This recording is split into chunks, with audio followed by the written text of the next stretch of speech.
Have you ever had a real estate deal where the home inspection almost killed it? I recently had a transaction where that almost happened. The buyer and the seller both became more concerned than they really needed to be, all because of the wording in the inspection report.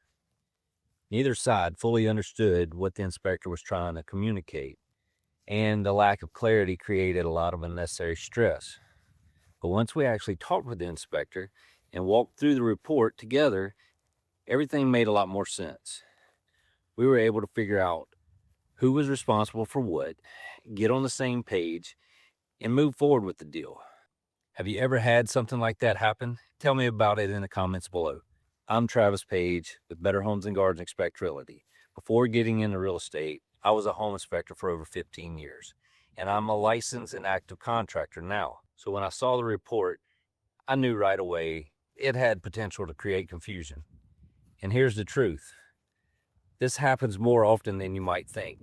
Inspectors have to follow a strict set of standards, and they also carry a lot of liability. Their job is to point out anything that could be a concern, even if it's minor or just something to keep an eye on. Because of that, the wording in the report sometimes sound more serious than the situation really is. And if you don't have the right guidance, it's easy for the buyers and the sellers both to start imagining worst case scenarios. Here's what you need to understand. Every single house is going to have something on their inspection report. There's no such thing as a perfect home. Even new construction will have something come up with or some type of issue. The key is not to panic. It's to understand what you're looking at. That's where having an experienced and knowledgeable real estate agent really matters. Your agent should be able to help you interpret the report, communicate with the inspector if needed, and guide you through all your options. And speaking of options, when issues come up on an inspection, you typically have a few different ways to handle it.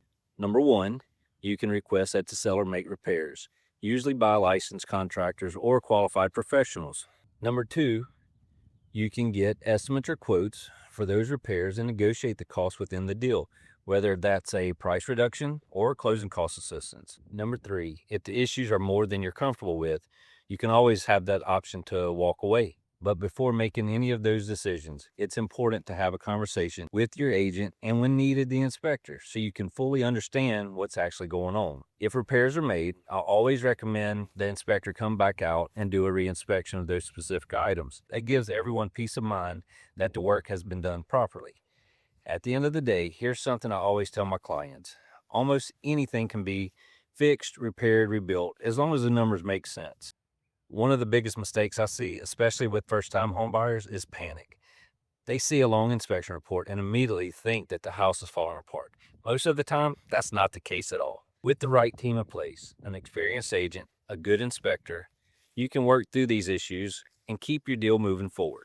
If you've ever had an inspection report cause confusion or stress in a deal, I'd love to hear about it. Drop a comment below. And if you're thinking about buying or selling, give me a call, shoot me a message. I'd love the opportunity to help you through the process and make sure you're making confident, informed decisions. Till next time, y'all have a great day.